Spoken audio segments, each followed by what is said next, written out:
मनातील नकारात्मक विचार दूर करून मन शांत आणि स्थिर करायचे आहे का? तर ही वनस्पती भगवान महादेवांना नक्की अर्पण करा.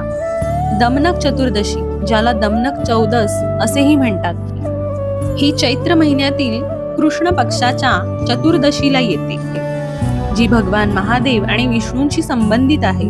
दमनक म्हणजे दवणा, एक पवित्र सुगंधी वनस्पती.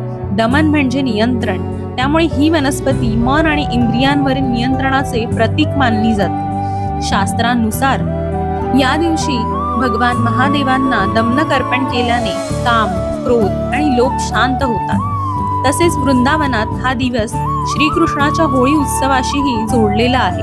स्कंद पुराणात सांगितले आहे की दमनक अर्पण केल्याने पापांचा नाश होतो आणि पुण्यप्राप्ती होते. या दिवशी स्नान करून शिवलिंगाला दमनक अर्पण करतात. ओम नमः शिवाय चा जप करतात आणि काही जण व्रतही पाळतात. थोडक्यात हा दिवस मन शांत करण्याचा, विकार दूर करण्याचा आणि भगवान महादेवांची कृपा प्राप्त करण्याचा आहे. हर हर महादेव.